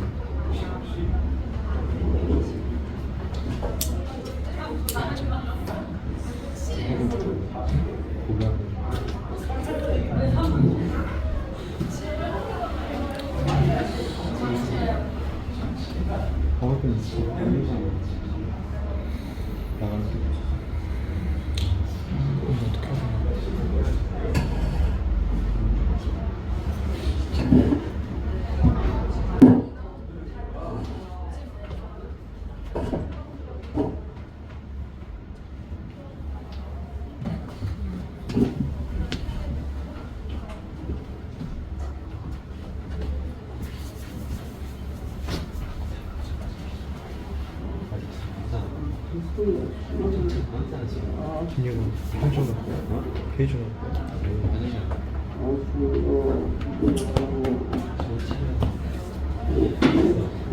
지금 하는 거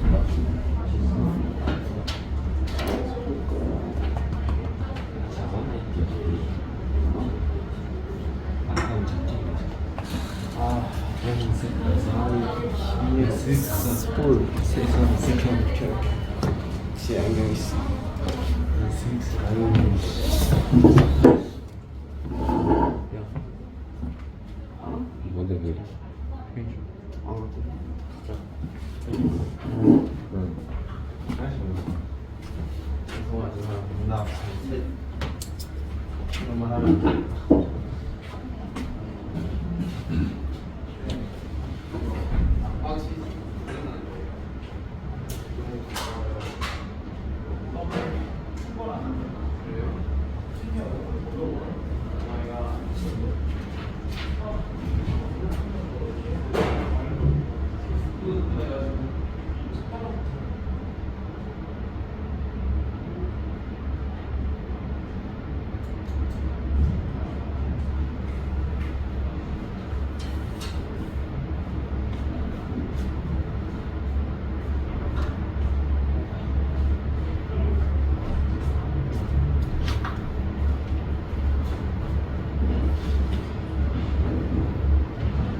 중위권 연습 있잖아.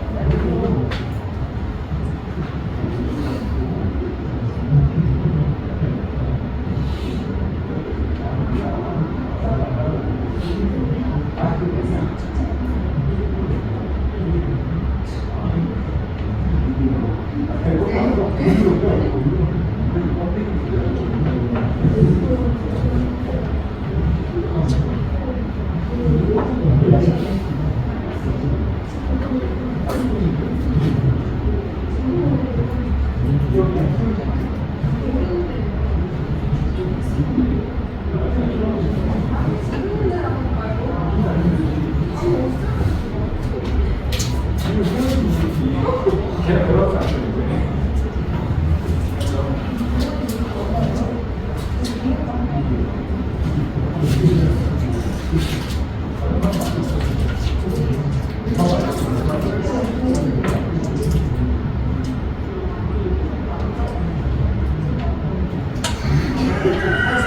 지금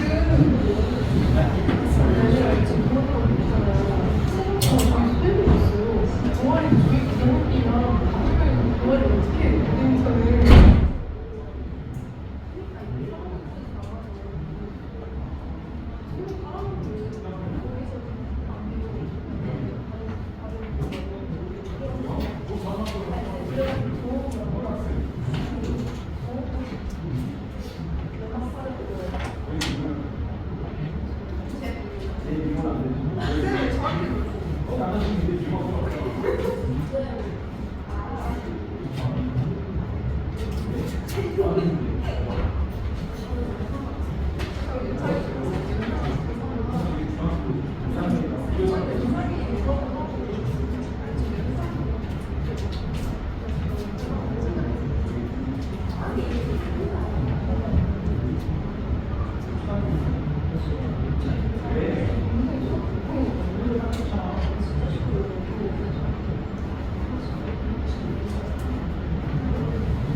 자, 1회차 잠깐 어디 보냐면 일단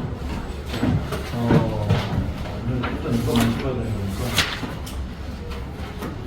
거기표 보세요. 그 37번 쪽 37부터 다시 이게 의사분이신 높았던 질문이거든요. 단체에서 일단 이거 이 문제는 보고 넘어가야 되니까 37부터 42번 일단 먼저 볼게요.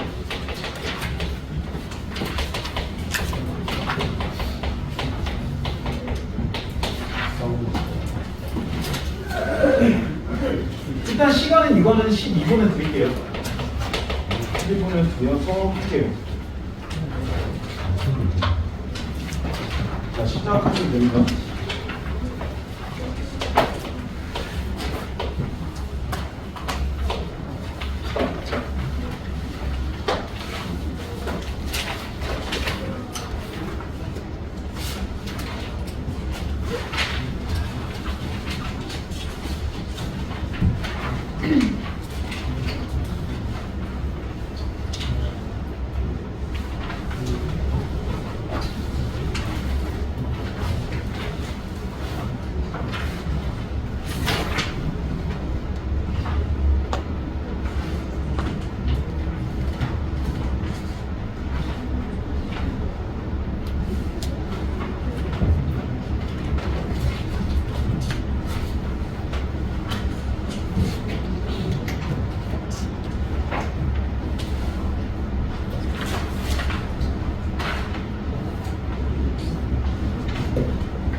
자, 5분 남았습니다.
자, FD 확인할게요.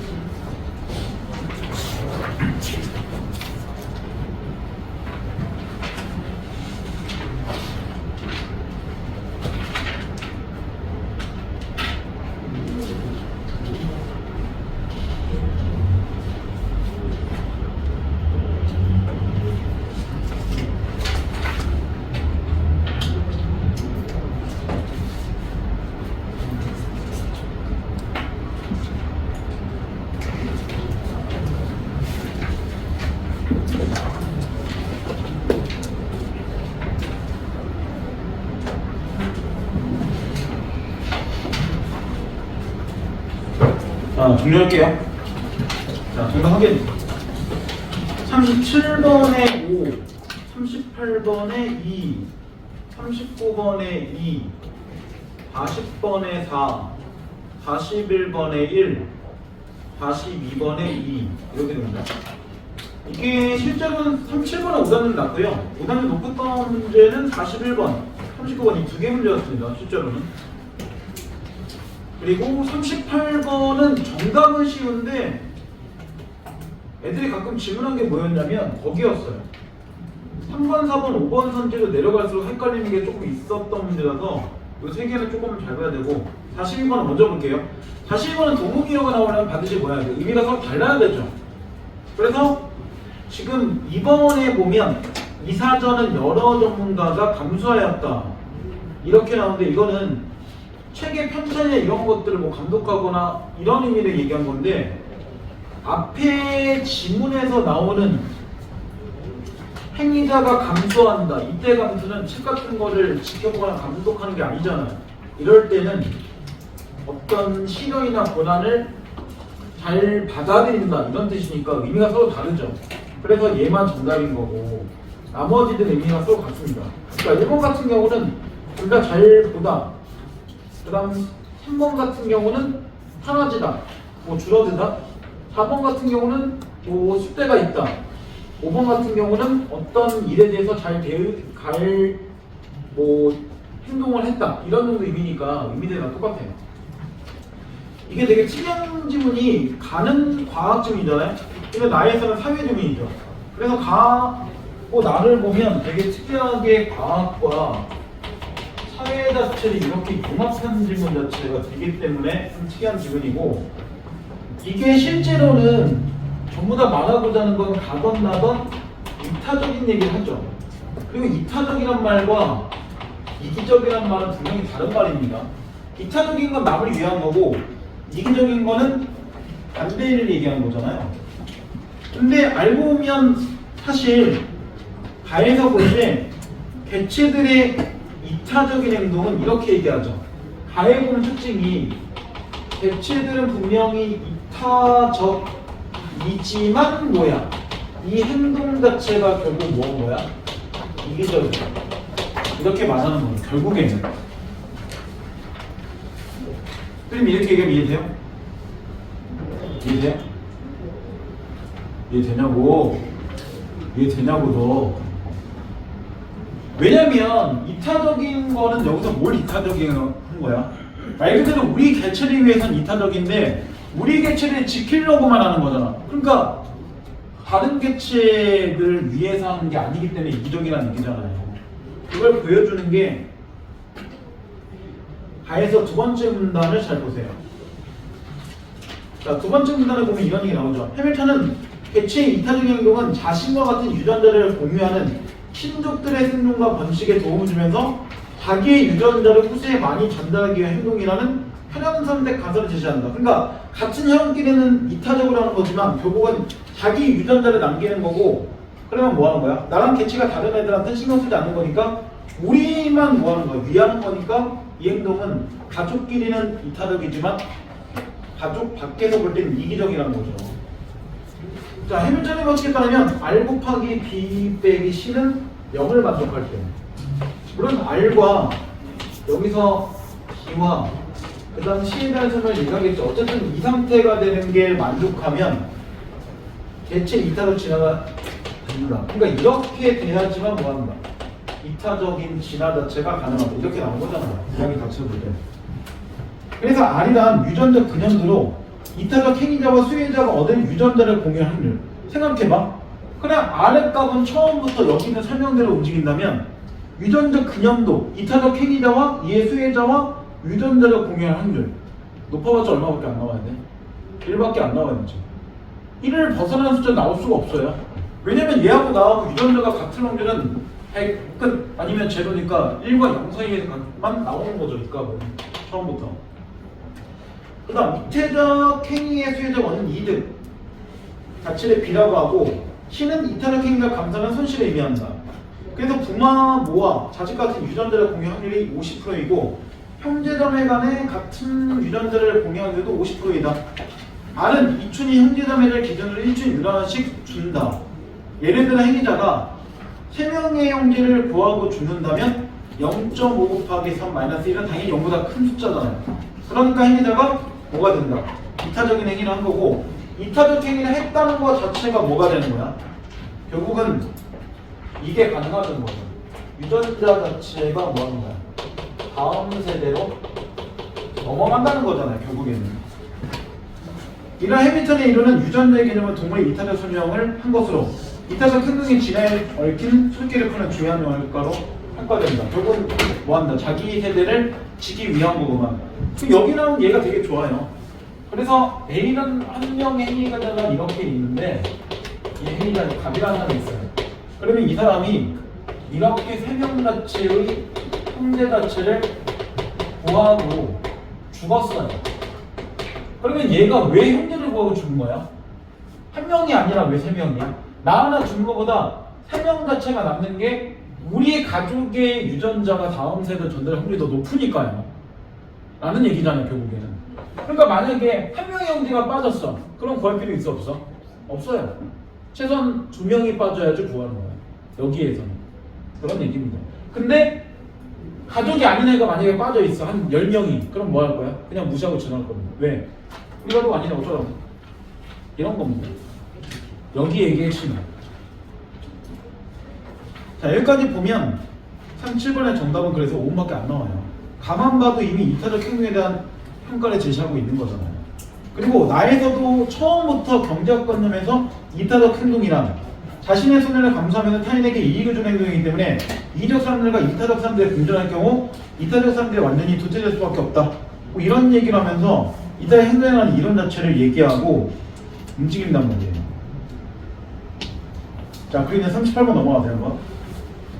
적절하지 않은 건데 기업 자체가 나와 있는 게 아까 혈연 선택 갓을 얘기한 거죠.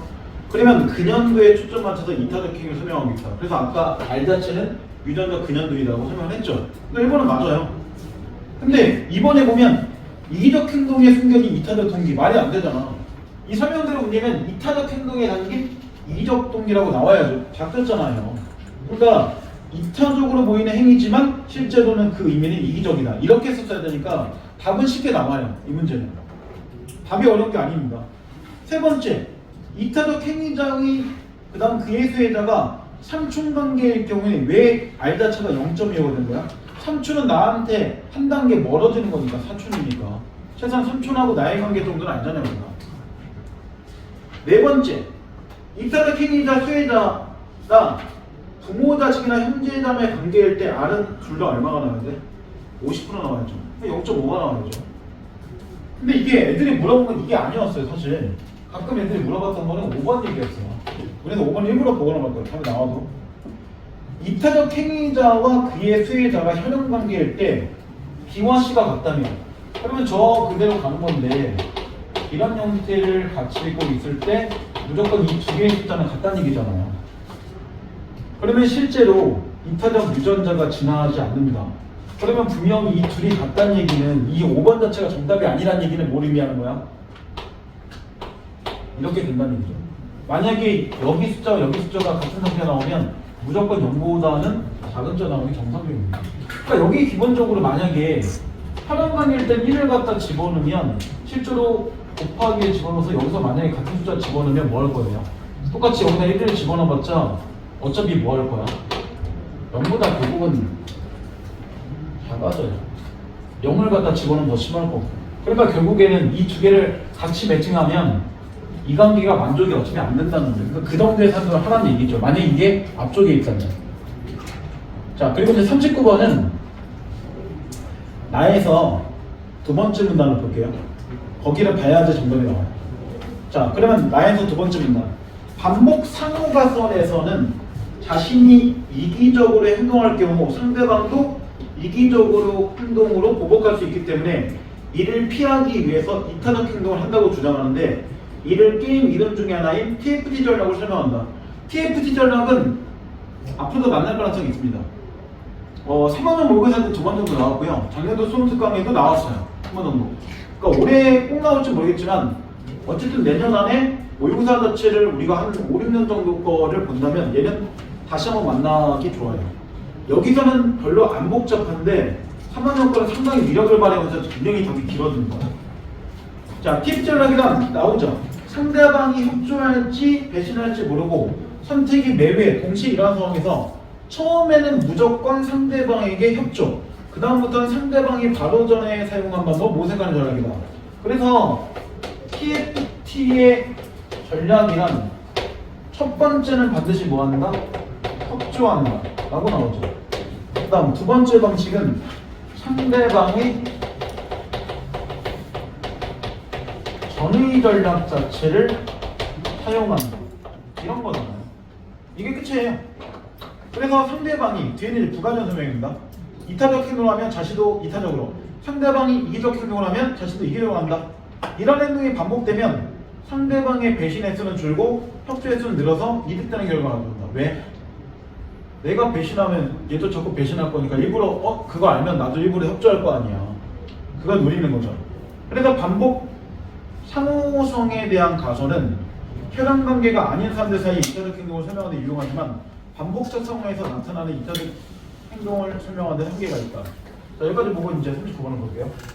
그럼 39번 그 보기에 나오죠. 다음은 A와 B 협조 여부에 따른 보수의 행렬로 나타낸 것인데 A와 B가 상대방의 선택을 모르고 동시에 선택이 이루어진 상황에서 TFT 전략을 사용하는 것은 A만이죠. 그리고 B는 첫 해만 비협조 전략을 사용한다면 두 번째 회까지 얻게 되는 보수의 합은 얼마인가? 그리고 B 자체는 1회 자체만, 중요한 건 1회 만이라고 했잖아요. 1회 만 뭐가 되는 거야? 비협조. 그럼 당연히 우리 머릿속에 얘가 2회에는 뭐 해야 돼? 협조를 해야죠. 1회만 이렇게 문장이 나왔으니까요. 이 얘기입니다, 처음부터. 그러면 지금 이렇게 나오잖아요. 지금 A하고 이렇게 B가 있다고 볼 때 이쪽에서 숫자가 1, 그 다음에 1, 그 다음에 2, 그 다음에 마이너스 1, 그 다음에 마이너스 1, 2, 그 다음에 0, 0이 나왔는데 이게 의미하는 게 뭐야? 여기가 협조, 비협조, 협조, 비협조 지금 있는 거 안 쓴 거긴 한데 결국에는 이렇게 가져가는 거잖아요. 각자 형태를 보게 되면. 그래서 지금 밑에 한번 이런 얘기 나오죠. 2와 마이너스 1은 A가 비협조 전략을 쓴 거고 B가 협조적으로 사용할 때 A의 보수가 2, B의 보수가 마이너스 1이다. 그 얘기는 뭐야? 이 앞에 있는 숫자는 무조건 A 거고 뒤에 있는 숫자는 무조건 B 거라는 얘기잖아요. 결국에 이런 얘기죠. 그리고 협조, 그 다음에 여기 비협조, 그 다음 여기도 똑같이 협조, 그 다음 비협조 이렇게 나왔으니까 결국은 이 숫자를 가지고 볼 때는 A도 뭐 해야 돼? 협조, B도 협조 이런 얘기잖아요. 그러니까 결국은 이 숫자는 A 자체는 비협조를 한 거고 그 다음에 B는 뭐 한 거야? B는 협조를 한 거잖아요. 결국은. 이런 얘기잖아요. 예를 들면 그러면 분명히 TF 전략을 사용해서 지금 1회를 본다면 A는 뭐 할 거야? A는 무조건 협조를 해야죠. 그리고 B는 뭐 해야 돼? B는 1회에는 비협조니까 얘는 비협조 해야죠. 그럼 A가 협조를 한 거는 여기 텐데 B가 비협조를 한 거는 뒤쪽으로 가야죠. 그러니까 이렇게 하면 나올 수 있는 답은 이렇게밖에 안 나온다는 얘기예요. 근데 이것만 갖고 하면 안 되죠. 왜냐면 두 번째까지 얻는 보수합을 얘기하는 거니까 일단 우리가 신경 쓸 건 여기 숫자죠. B에 관한 거니까. 그 다음은 뭐가 나와야 돼? 이제 이유해야죠. 자, TF 전략을 A가 사용하는데 얘는 분명히 상대방의 전해 전략을 사용한다 나오잖아요. 그러면 여기 A는 뭐 해야 돼? 비협조를 해야죠. 그 다음 B는 뭐 해야 돼? 어쨌든 전대로 보면 협조를 해야죠. 그러면 A가 비협조인 상태니까 여기인데 그 상태에서 B가 협조했으니까 여기가 나와야죠. 그러면 2하고 마이너스 나오겠죠. 이렇게 나오는 겁니다. 그러면 당연히 이 두 개 신경 쓰면 나올 수 있는 정답은 1 이렇게 나오겠죠. 그럼 정답 2가 이렇게 나오는 거예요.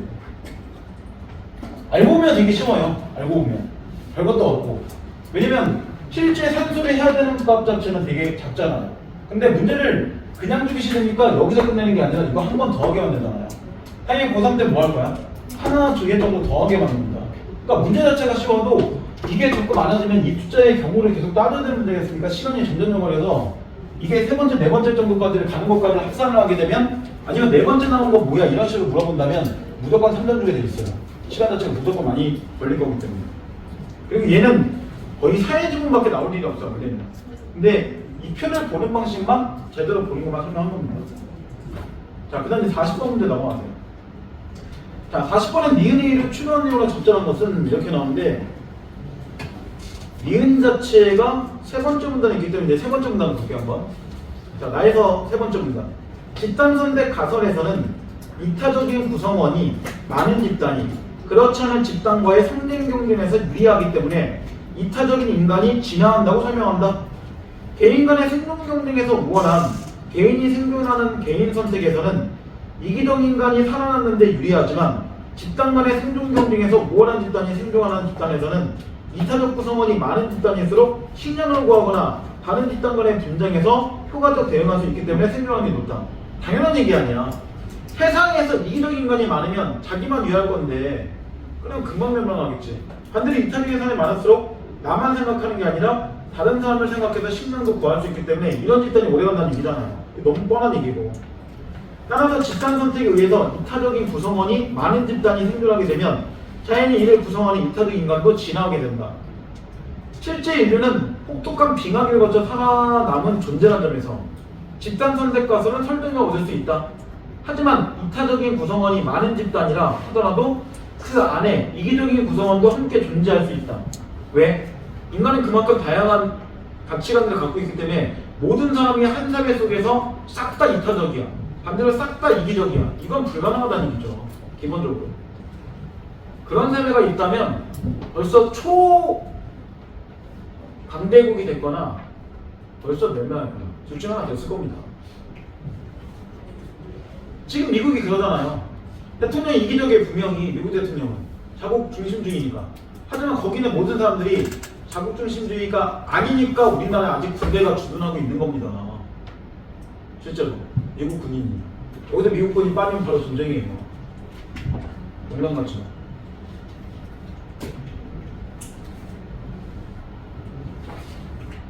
자, 그 다음 이제 보세요 한번. 자, 그러므로 집단 선택에 의해서 이타적인 구성원이 진화하기 위해서는 집단 선택이 일어나는 속도가 개인 선택이 일어나는 속도를 압도해야 한다. 그 압도하는 건 바로 그 위에 때문이죠. 그러면 이타적 구성원이 진화하기 위해서 집단 선택의 속도가 더 빨라져야 된다는 얘기잖아요. 그러니까 결국은 이 니은은 이타적인 구성원들 자체가 더 많아야 되는 거고 반대로 이기적인 구성원들이 더 많으면 사회는 무조건 아까 얘기한 것처럼 뭐한다? 사라진다는 얘기잖아요. 자, 그 다음 이미 40번 정답 어느 정도 나온 상태예요. 그러나 사회생물학에서는 집단 선택의 속도가 현저히 느리다는 점을 들어 집단 선택의 가설은 논리적으로만 가능할 뿐이라고 비판하고 있다. 이에 대해서 최근 집단의 선택 가설에서는 개인 선택이 일어나는 속도를 늦추고 집단 선택의 효과를 높이는 장치로 법과 관습과 같은 제도에 주목하면서 집단 선택의 유효성을 높일 수 있는 방안에 대해서 연구를 진행하고 있다. 법과 관습 같은 경우, 특히 법을 볼 때는 사람이 착한 게 아니라 뭔 거야? 법에 처벌받는 게 두려우니까 지킨다는 거잖아요. 그러면 어쨌든 처벌이 두려워서 지킨다는 것 자체가 뭐가 돼? 결국에는 이타적이 되는 거죠. 남한테 피해를 주는 게 아니니까. 그래서 이런 것들이 사회 질문에서 이게 경제 질문이지만 이게 법 질문하고 융합돼서 나오는 경우도 되게 많아요. 기본적으로. 인간이 과연 법 쪽에서 왜 굳이 법을 어기지 않는가? 몇 가지 사람이 있을 거잖아요. 처음부터 일부러 어기지 않는 자, 처벌이 두려워서 어기지 않는 자, 이런 식으로 나눠지는 정도 몇 개 나올 수 있다는 얘기예요. 충분히. 자, 그런데 40번. 그럼 니은에는 추론할 때 나올 수 있는 건 하나밖에 없죠. 결국은 4번처럼 개인 선택으로 이타적인 구성원이 먼저 사라지게 되면 이타적인 구성원은 진화하게 되는 집단 선택이 발생하는 게 불가능하죠. 왜냐면 얘네가 사라졌는데 이타적인 선택이 어떻게 일어나? 세상에 있는 모든 사람들이 이기적인데 이타적인 사람이 갑자기 생긴다. 이건 말이 안 되는 얘기잖아요. 그리고 이게 바로 니은 앞에서 나오죠. 이기적인 구성원은 존재할 때 집단 선택에 의해서 이타적 구성원이 진화하기 위해서는 결국은 집단 선택 자체가 이런 속도가 빨라야지 이타적인 구성원도 진화가 가능하다. 이 점에 나오니까요. 자, 그 다음 41번. 자, 이건 기억 보고 1번, 2번 보고 니은 보고 3번, 4번, 5번 보고 실제로는 이렇게 풀어야 되는데 물론 정답 1번에서 이제 움직이지 않을 겁니다. 명확하게 찾으면. 자, 기억. 개미의 경우는 수정란은 암컷이 되고 미수정란은 수컷이 된다. 여왕개미가 낳은 암컷들은 부화는 1, 모화는 0.5, 자매화는 0.75 정도의 유전적 근연도를 갖는다 라고 나오죠. 그러면 근연도에 대한 설명이 다 나왔네. 그래서 지금 보면 부화하고는 1, 그 다음 모화하고는 0.5, 그 다음 자매하고는 0.75 정도의 근원적 유전도가 있다고 나오는 거죠. 자, 암컷은 중에 여왕개미가 되지 못한 일개미들은 직접 번식을 하지 않고 여왕개미가 남은 수많은 자신들의 자매들을 돌보며 목숨을 걸고 개미 몰락을 지키려고 합니다. 여기서 되게 중요한 말이 나와요. 여기서 중요한 말은 뭡니까? 일개미 자체가 마지막에 볼 때 자신의 누굴 돌봐요? 자매들을 돌보죠. 이 문장이 제일 중요한 문장입니다. 자녀들 자체의 유전자를 돌보고 있다는 거는 결국은 여기를 지킨다는 거잖아요. 0.75를. 왜냐면 이렇게 나왔습니다. 만약에 자신의 자매들이 아니라 불을 지키면 이걸 지키는 거고 모를 지키면 0.5를 지키는 거잖아요. 어떻게 본다면? 도시가시켜서. 그러니까 1번에 볼 때 가에서는 일개미가 자식을 낳지 않고 자매들을 돌보는 것을 부보다 모의 유전자를 후세에 더 많이 전달하기 위한 전략으로 본다. 말이 안 되는 얘기잖아요. 실제로 그리고 모는 0.5밖에 안 되는데 이거 왜 지켜? 이렇게 세 개를 보면 얘 이런 순으로 갈 수밖에 없는데 분명히. 그러니까 지문에서 여기가 핵심 되는 거는 이거하고 연결되는 게 결국 이 중에 뭐야? 얘니까 이거 지킨다 이렇게 해서 찾아야죠. 되게 단순한 문제란 거네. 답을 알고 나면. 근데 의도적으로 지금 1번에 볼 때 자매를 돌보는데 모의 유전자 아무 생각 없이 오면 그렇지 뭐가 난 거니까 이렇게 애들이 패싱했다는 얘기예요. 그래서 이게 모의 유전자가 아니라 자기 자매 유전자를 후세만이 전달하기 위해서 위한 전략이다. 이렇게 봐야죠. 정답 1번 나오고 그 다음 두 번째 니은 나에서 일개미가 목숨을 걸고 개미굴레가 지키는 것을 다른 디네의 생존경에 이기기 위한 유전자 이기적 행동을 볼 수 있다. 그렇죠. 왜냐면 우리 것만 지키는 이타적이지만 남이 볼 때는 분명히 우리 것만 지키는 거니까 이기적이 되는 게 정상적인 거니까. 계속 했던 얘기가 결국 2번이에요. 그 다음 3번 자에서는 자기 식량을 나눠주지 않으면 사냥에 실패했을 때 자신도 얻어먹을지 못할 수 있기 때문에 식량 공유에 대한 반대로 생긴 것이다. 이게 남문단에 2문단에 나오죠. 안 나눠주면 걔도 뭐 할 거야? 안 줄 거기 때문에 의도적으로 행동하는 거고 TFCR은 이미 그런 거였잖아요. 내가 배신하면 상대방도 뭐 한다? 전애를 가지고 배신하는 거니까 의도적으로 일부러 도와주는 거잖아. 그러니까 어쩔 수 없이 이타적이 된다는 거예요. 반복 상호 가설 안에 움직인다면. 왜냐면 남한테 피해를 받고 싶어하는 사람은 없잖아. 남한테 피해를 주고 싶어하는 사람이 있어도. 그러니까 결국은 자기가 피해받지 않기 위해서는 어쩔 수 없이 자기를 협력한다는 얘기예요. 결국에는. 자, 그 다음 이제 니은을 보세요 한번. 현재 지구상에는 390여 족의 부족이 수렵과 채취에 의존해 살아가고 있는데 이런 부족은 대개 몇 개의 서로 다른 친족들로 구성되어 있고 평등주의적 부족 질서 안에 사냥감을 서로 나누어 먹는 식량 공유 관습을 가지고 있다. 이는 개인 사냥 성공률이 낮은 상황에서 효과적인 생존 방식이다. 그리고 얘네들이 왜 이렇게 같이 나눠 먹어? 혼자 사냥해봤자 죽을 확률이 높으니까 같이 일부러 모여있는 거죠. 그래서 만약에 내가 실패했을 때 뭐 할 거야? 상대방 거 얻어먹고 그 다음 반대로 나중에 내가 선거가 상대방 자체 했을 때 또 나눠먹고 이러면서 서로 공유한다는 얘기잖아요. 결국에 이게 우리가 뭐 하는 거야? 사회에 살아가는 이유예요. 어떻게 보면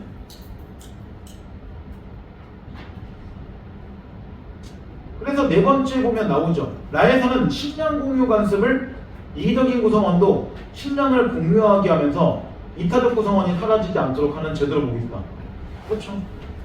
근데 이기적인 사람도 있지만 자기 혼자는 뭐하기 때문에 사냥에 대한 확률이 높기 때문에 의도적으로 어쩔 수 없이 협력한다는 거죠. 마음은 이기적이지만 행동은 이타적 한다는 거죠.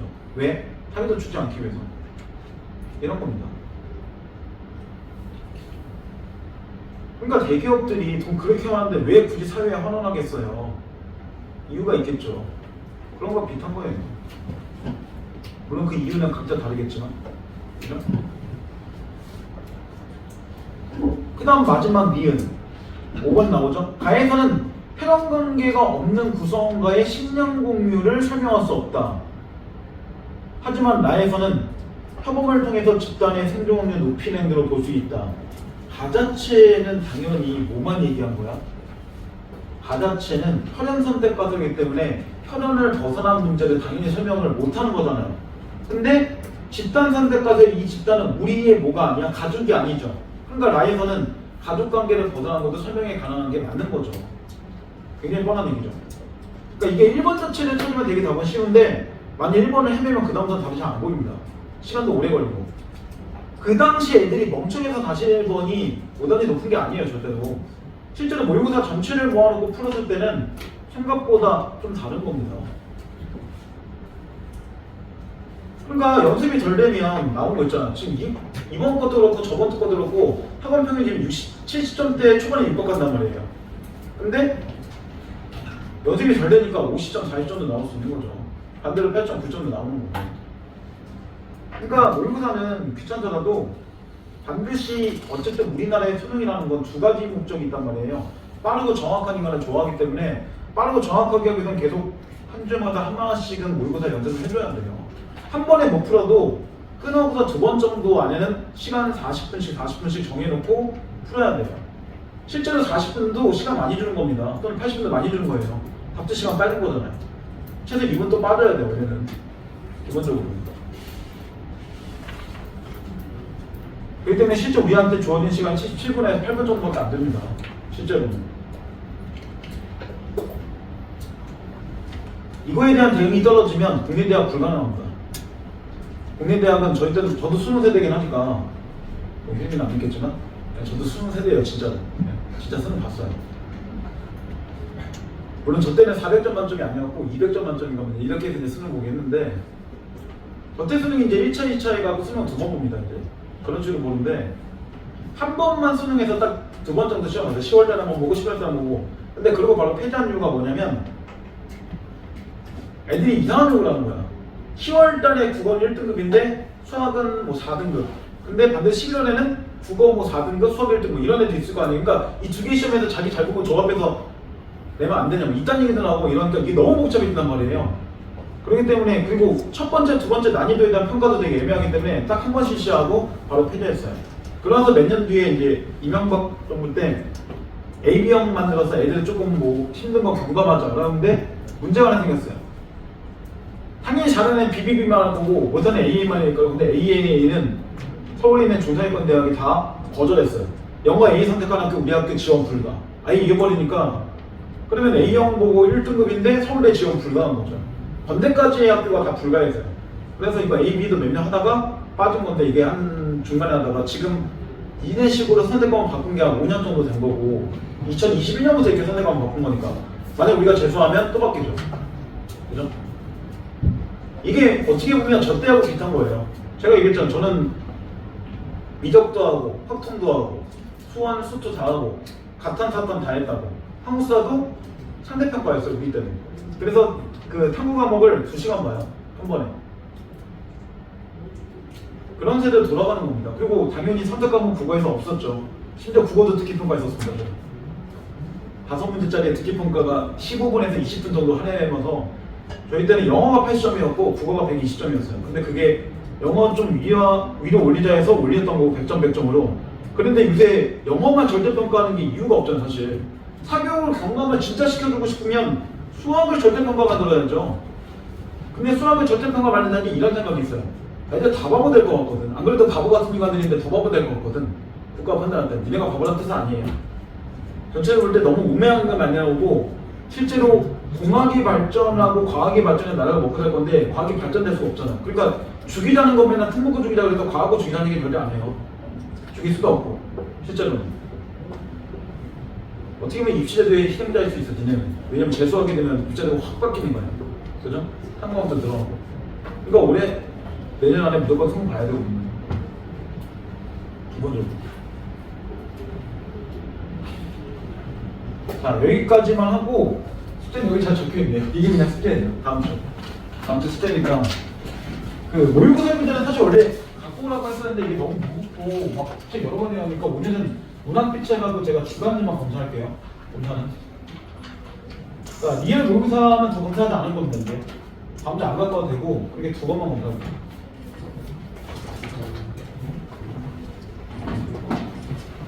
주간진 이름 다 써주세요. 맨 앞에 3-8. 2-8.